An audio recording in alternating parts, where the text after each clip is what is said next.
قرآن کے اس حکم پر، نبی کے اس فرمان پر نکلو اللہ کے راستے میں۔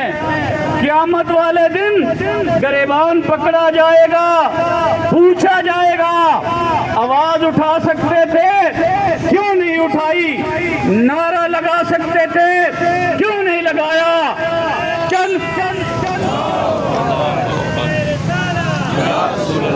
کوئی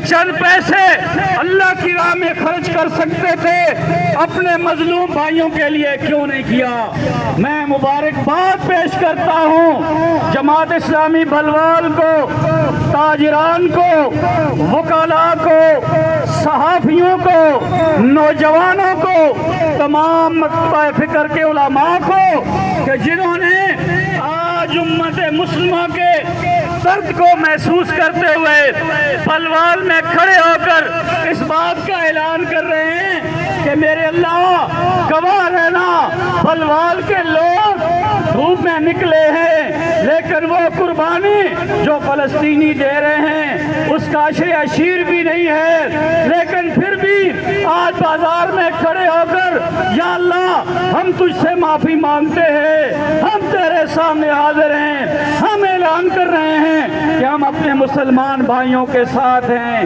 اسی لیے کہا کہ مسافران راہ وفا کو شہید منزل دکھا گئے ہیں، کٹا کے غیور اپنے سر کو غرور کا سر جھکا گئے ہیں۔ درندگی انتہا کو پہنچی، بدی نے ہر ظلم آزمایا، لہو کے دھاروں پہ بہتے بہتے سفینے ساحل پہ آ گئے ہیں۔ الجہاد ماضٍ الی یوم القیامہ، آخری گزارش یہ ہے کہ جہاد تو قیامت تک جاری رہے گا، لیکن میری اور آپ کی امت مسلمہ کی حکمرانوں کی یہ آزمائش ہے کہ ایک طرف 80 لاکھ یہودی لڑنے والے ہیں، دوسری طرف پاکستان سمیت پوری دنیا کے اندر 57 اسلامی ممالک کے 2.25 ارب مسلمان ہیں۔ اس بات کا بھی جائزہ لیں، اور ساتھ میں یہ کہوں کہ اگر 80 لاکھ لڑنے والے یہودی ہیں، ہر یہودی کے مقابلے میں ایک مسلمان مجاہد اگر نکلے تو میں یہ کہوں گا کہ 6 لاکھ تو فوج پاکستان کی موجود ہے، کیا 1 لاکھ بھی ایسے نہیں ہیں کہ جو ایٹم بم کی دھمکی لے کر میدان کے اندر نکلیں اور یہ کہیں کہ پاکستان کی افواج کے 6 لاکھ میں سے 1 لاکھ فوجی اللہ کے راستے کے اندر نکلے کے لیے تیار ہیں۔ میں یہ کہتا ہوں کہ اگر یہ فوج پاکستان کی نہیں، امت مسلمہ کی افواج جو ہیں ان میں سے بھی اگر 10-10 ہزار لوگ لے لیں تو کئی ہزار اور کئی لاکھ لوگ جو ہے وہ نوجوان مجاہد اللہ کے راستے کے اندر نکلنے کے لیے تیار ہیں۔ کیا آپ تیار ہیں کہ نہیں ہیں؟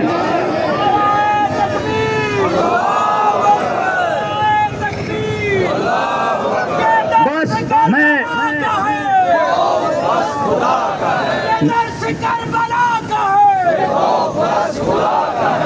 میں آخری گزارش آپ سے یہی کرنا چاہتا ہوں کہ اس وقت فلسطین کے مجاہدین کو، مظلوم عوام کو، غریب بچوں کو، مظلوم بچوں کو آپ کے ان نعروں کی ضرورت ہے، آپ کے پیسے کی ضرورت ہے، ان کو علاج کی ضرورت ہے، ان کو اخلاقی مدد کی ضرورت ہے، آواز اٹھانے کی ضرورت ہے۔ اسی لیے آج یہاں یہ مظاہرہ ہو رہا ہے، 20 تاریخ کو اسلام آباد میں امریکی سفارت خانے کے سامنے جناب حافظ نعیم الرحمان صاحب کی قیادت میں ایک بہت بڑا مارچ ہونے جا رہا ہے۔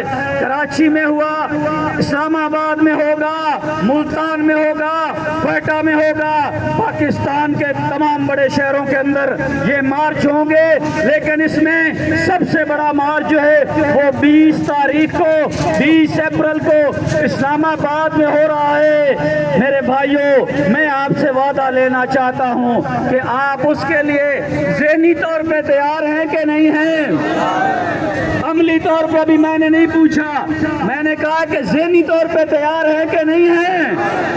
آپ کو اللہ نے اگر گاڑی اور کار دی ہے تو اسلام آباد تک اپنے مجاہدین اور فلسطین بھائیوں کے لیے لے کر جائیں گے کہ نہیں جائیں گے؟ اللہ نے آپ کو پیسے دیے ہیں تو اس میں پیٹرول ڈلوائیں گے کہ نہیں ڈلوائیں گے؟